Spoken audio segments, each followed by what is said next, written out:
the will of God.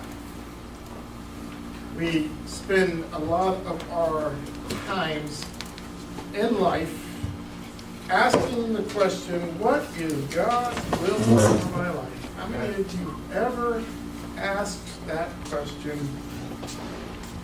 God, what do you want from me? Why did you pick? What am I supposed to do? Where am I supposed to go? What do you want? What is this the right path for me? Is this the right way to go? Is this it? Is this what you want from me? Really, God? Is this your will? How many times and how many different ways can we ask that question and still not get the answer we're looking for? Still just freak out. We're just messed up and we're like, Lord, what is your will? And I think sometimes we're not looking for, I think sometimes we're looking for God to just light a bush in front of us, or have a light shine down from heaven and strike us in the face while we're riding our bicycles. Bear in mind what happened to Paul when that happened was, he was blind for 3 days. So are you ready to be blind for 3 days? Do we really want to hear God's voice? And he says, okay, son, this is exactly what I want you to do. This is where I want you to go. And this is the plan I have for you for the next 5 years.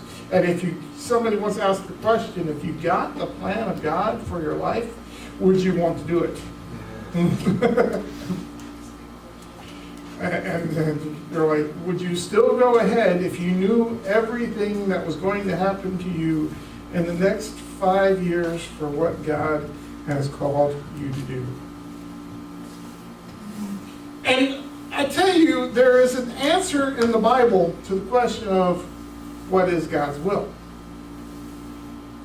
Because God has said this is the exact answer I want to give you. And it's in Micah chapter 6, verse 8.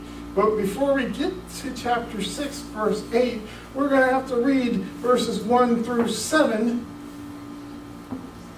to get us into the right frame of mind. You said just read this last night. Well, you're one step ahead of us. Micah 6.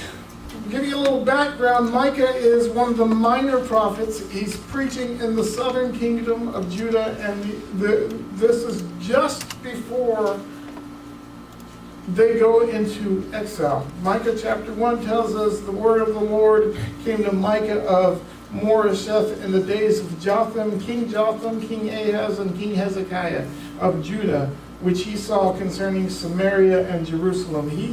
It's an example of what, and we now understand that before the exile, before the Babylonians and Assyrians came and took over everything, that Israel had drifted.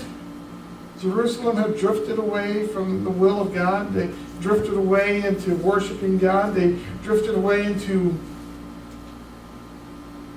worshiping other gods and other idols. And they're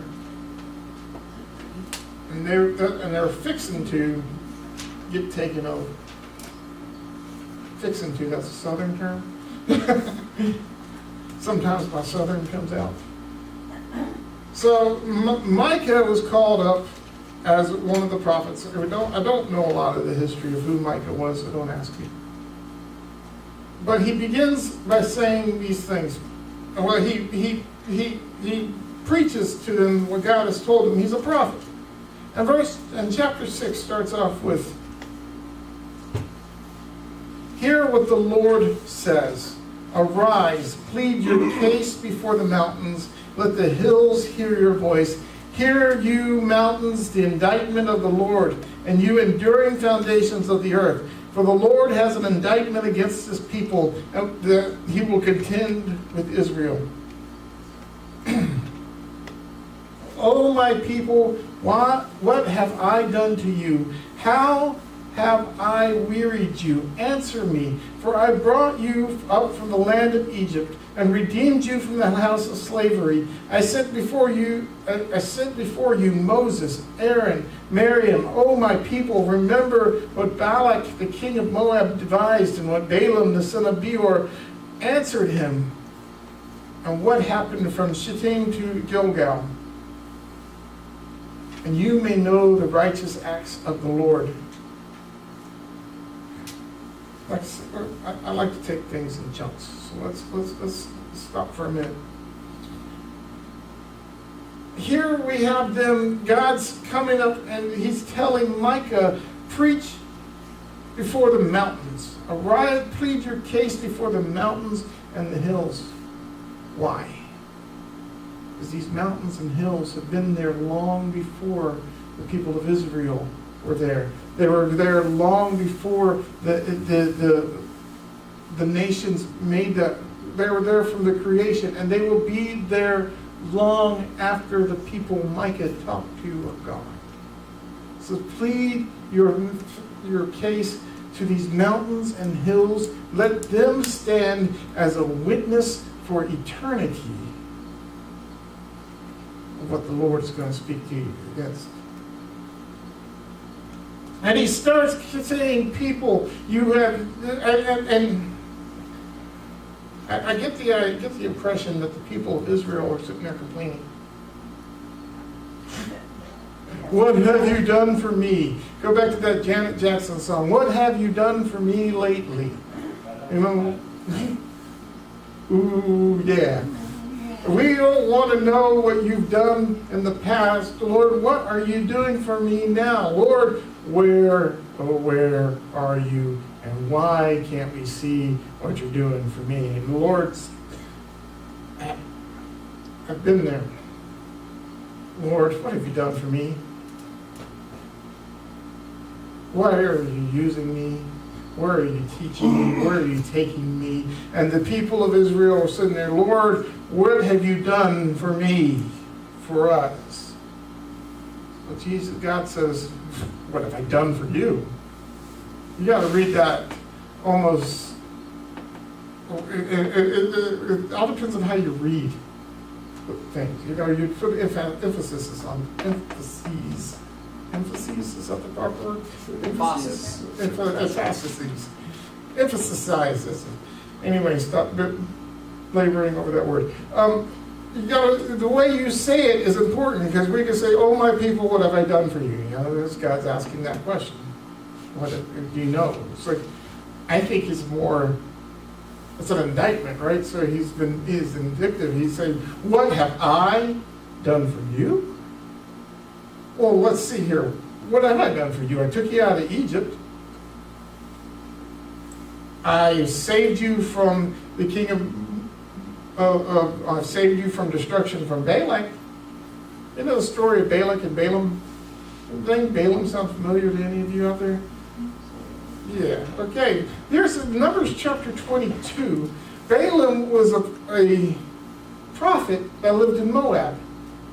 While they were coming out of Egypt, King Balak saw these people coming, and he's like, oh dear gosh, these people are going to take over. They're moving in.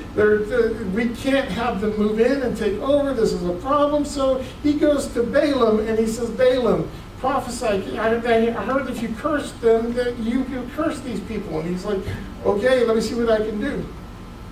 So it's the famous story of Balaam riding on a donkey, going to approach the King Balak and talk to him. And as he's riding his donkey, the donkey sees an angel with a sword blocking his path and turns away. So Balaam strikes the donkey.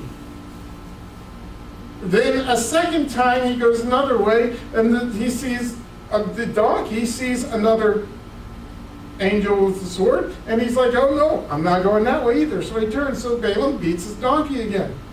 Does it 3 times. And finally, he hears God saying, why have you stricken the donkey talks to him. Numbers chapter 22. Let's jump over there instead of explaining. It's funny to see this. Then, verse 28, then the Lord opened the mouth of the donkey, and she said to Balaam, what have I done to you that you've struck me these 3 times? And Balaam said to the donkey, not taking aback the fact that his donkey just talked to him, by the way, just want you to point that out. And Balaam said to the donkey, because you've made a fool out of me, I wish I had a sword in my hand and I would kill you. And the donkey said to Balaam, am I not your donkey on which you have ridden your whole life to this day? Is it my habit to treat you this way? And he said, no. Then the Lord opened the eyes of Balaam, and he saw the angel of the Lord standing in the way, and with his drawn sword in his hand, and he bowed down and fell on his face. And the angel of the Lord said to him, why have you struck your donkey these 3 times? Behold, I have come out to oppose you, because your way is perverse before me. The donkey saw me and turned aside before me these 3 times. If she had not turned aside from me, surely now I would have killed you and let her live. Then Balaam said to the angel of the Lord, I have sinned, for I did not know that you stood in the road against me. Now therefore it is evil in the sight. I will turn back. And the angel of the Lord said to Balaam, go with the men and speak only the words that I tell you. So God saved Balaam with a talking donkey. And he saved the people of Israel through the acts that Balaam says, you can't curse these people, because they are protected by the Almighty God. But the trick is you can get them to curse themselves by having them turn away from their God. So God saved Israel. He's saying, these are the things that I've done for you, back in Micah chapter 6. I've saved you from Egypt, parted the Red Sea, gave you food from the air. You know, all these things that come with the Passover, the Exodus. I did all of these things for you. Then I saved you from Balak through a talking mule, and there you go. And then I did all these things to save you to this point. What have I done for you lately? What did I do for you in the past? To allow you to be where you are now. I love to tell the story of a time when I was struggling with what the will of God was for my life. I was in college, Bible college. This was my junior year, maybe my sophomore year. It's like, God, what are you going to do with me? Why am I here? How are you going to use me next in 5 years? God, tell me what you're going to do with me in 5 years.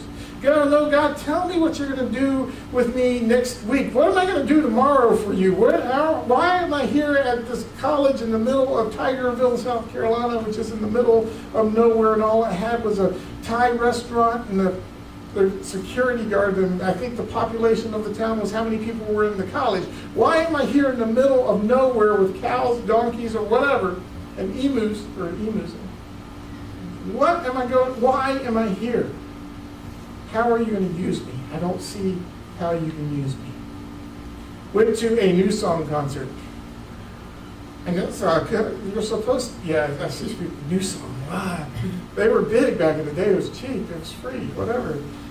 And I was so bothered that I couldn't enjoy the concert. I walked out and I prayed in the graveyard, and I came back and I sat there and I was still unsettled. Went to go get a drink of water, and somebody was at the water fountain and says, "Hey, you're Harry Kelly." I'm like, who are you? What do you know? And he says, "Oh yeah, I visited North Greenville a couple of weeks ago, or a couple months ago. And we were struggling on whether to do this bonfire for Halloween, and you told us to pray about it, and if God wants it to happen, it'll happen." I go, "Yeah, sounds like something I would say." It does. And he said, we prayed about it, we had the bonfire, and a young lady came to Christ at the bonfire. And it was instantly, God said to me, "Hare, don't worry about me using you next week. Don't worry about me using you 5 years from now. I used you 3 months ago." What has God done for you lately? What has God done for you in the past? We'll do that again.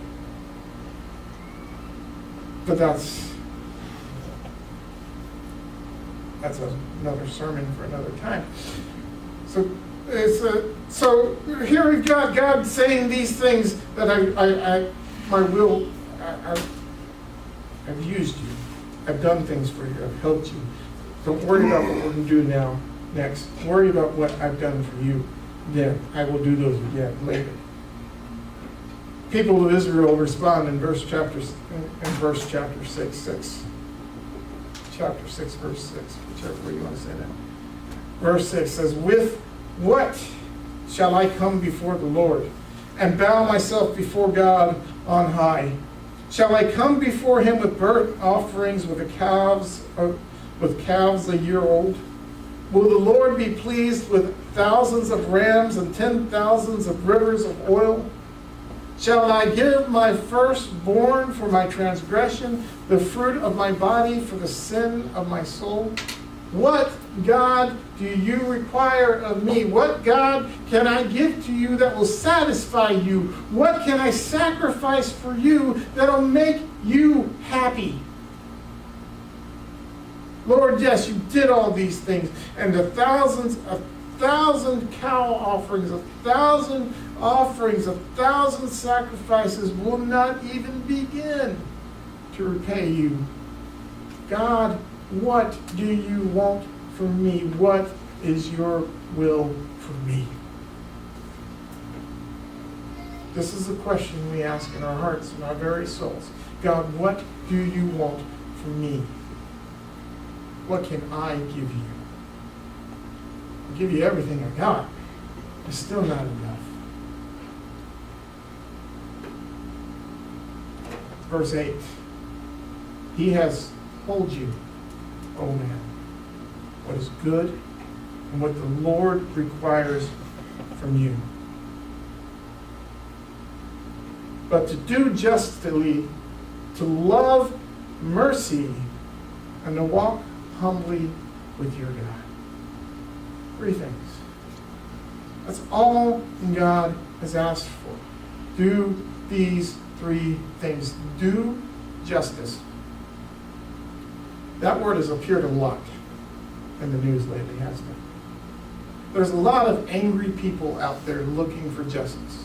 We have a lot of people screaming, we want justice for so-and-so. We want justice for this. We want justice. We want justice. We want justice.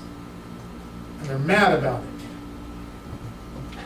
I'll put this on the table. They're not looking for justice. They're looking for vengeance.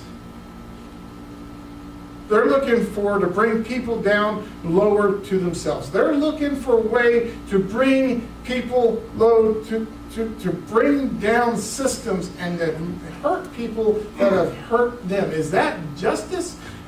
No. Matthew Henry's commentary reads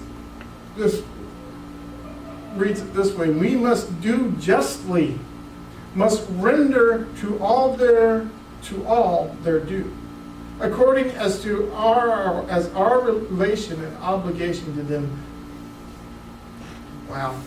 Let me read that slower or together in a sentence instead of pausing where I shouldn't pause. We must do justly, must render to all their due, according as our relation and obligation to them. We must do wrong to none, but do right to all, and their bodies, goods, and a good name. Do right to all. Live righteously. Act justly. Treat people the way you want to be treated. It says, do justly. In another commentary, it says, act in a just and fair way towards others. Treat them as you would want to be treated. The golden rule we learned in preschool, right? What's the golden rule? Do unto others as others have done unto you, right? No, that's not right. Do unto others as you would have others do unto you. That's in the Gospel of Luke. That came straight out of the Word of God. do unto others as you would have others do unto you. Think about that for a minute. We learned that in preschool, kindergarten, and somewhere in the 5th grade we lose that concept. Treat others the way you want to be treated. That's doing justly. Treating people rightly. Not just because they look like you, they act like you, they talk like you, but because they are human beings too. I have problems with the political rant. I have problems with the Black Lives Matter movement because it sparked the Blue Lives Matter movement. And I have problems with the fact that these other movements are asking not just for equal rights, but they're looking for special rights. They want to bring down the people that have oppressed them, and they want to oppress those people, it seems like. Not just with the Pride movement, all these other movements out there. That's what I feel like they're looking for. And here, the response to, and I think the response to the first Black Lives Movement concept was all wrong whenever it say all lives matter. I think that was the wrong response. Because that was a knee-jerk reaction. And if we actually stop and think about it and apply Micah 6:8 to this concept and to live justly, I think the phrase that we should have said was every life matters. We live a way that every life is important. Doesn't matter who they are, if they're the President of the United States or some bum on the street. Every life matters. Every life is important. We do justly, not with systems, not just with people, groups, but with people individually. We live in a way, we should live in a way where we don't say every life matters. We live in a way where we say your life matters. And we'll get to that part in a second, because that's the third section of this scripture. But the second part, which if we don't have this second piece with it, the first piece doesn't matter. We could do justly, but the next part says we must love mercy. Many translations change that word to kindness, but mercy is a little deeper than kindness. In my Bible school days, a systematic theology professor said justice is getting what you deserve. Mercy is not getting what you deserve. And grace is getting what you don't deserve. He tells the story of this Nazi officer that took this kid and he was going to beat him and kill him because of something that he did. His mother comes running up to him and says, Sir, show him mercy. Please, show him mercy. He says he doesn't deserve mercy. She said, I know. That's why it's called mercy. Not getting what you deserve. The anger I see in all of these movements, the people yelling, people fussing, people just, they're missing the concept of mercy. They're missing the concept of treating other people well and loving them. It says we must not just do mercy, we must love mercy. Matthew Henry says we must love mercy. We must delight in it as our God does. We must be glad of an opportunity to do good and do it cheerfully. Justice is put before mercy, for we must not give what that in alms which is wrongfully got, or which is our debts should be paid. God hates robbery for burnt offerings, but God says love mercy. Other says don't just show mercy, but love to show it. Give others the same measure of mercy you want to receive from God. mercy. That's a tough one. We can dole out justice. We could all be Batmans and just dole out justice to people who deserve it. Can we deal with mercy? The will of God is that we do justly, do right by everybody, love mercy, and finally walk humbly with your God.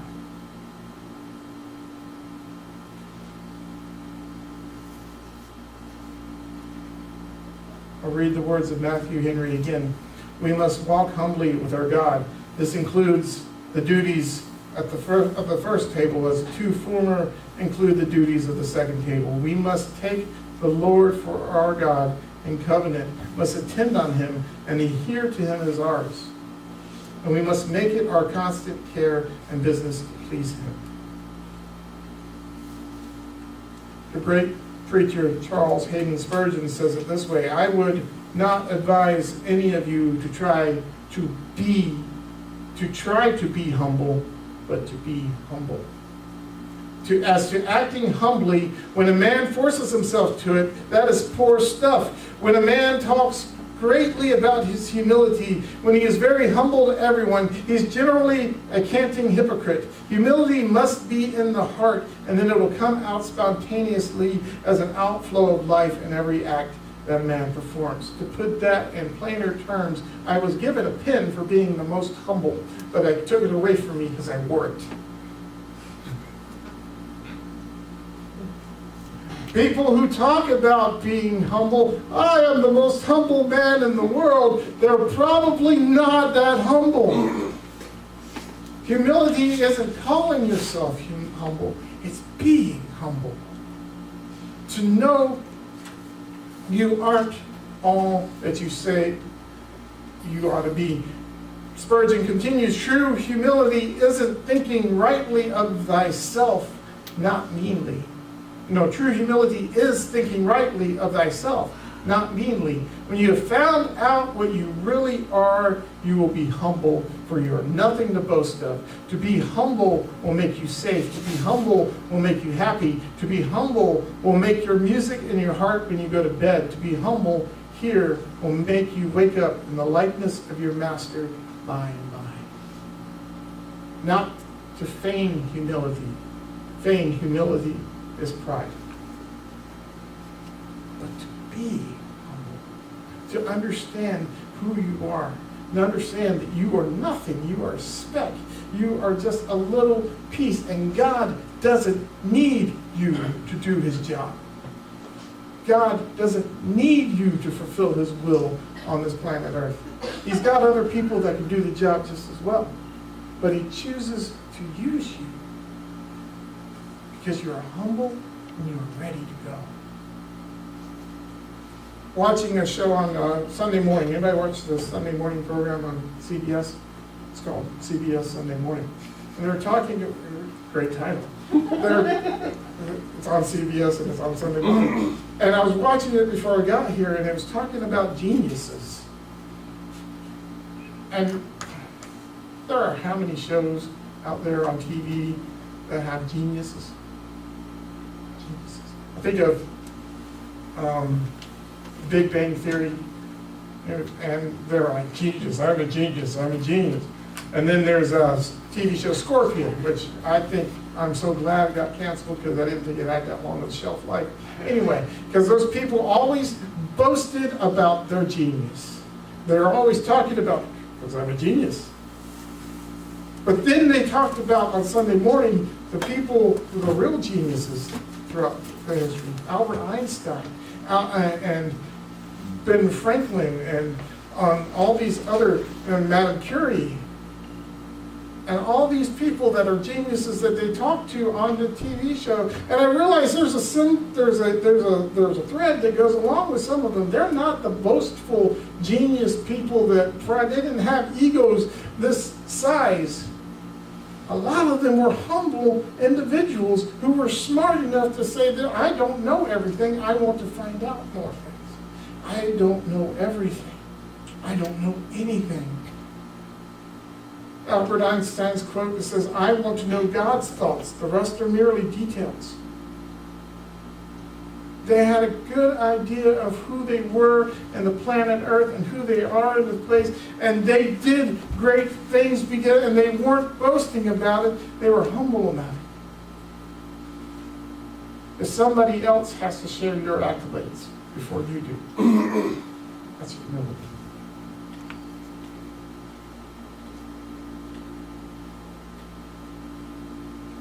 If somebody else to understand that you are just a servant, serving the King, walking, not just being humble, but walking humbly with God.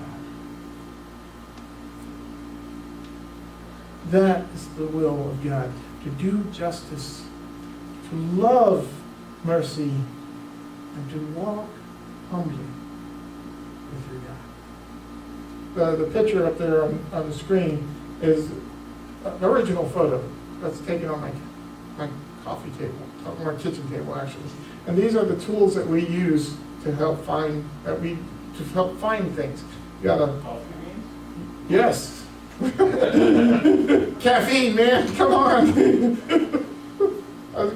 The compass, the telescope, the map, the coffee, because we need that energy to keep going forward.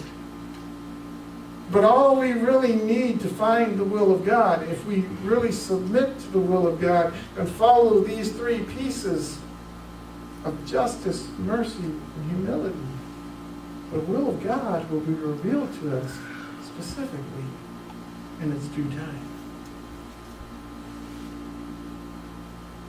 So when everybody asks me, what is the will of God for my life?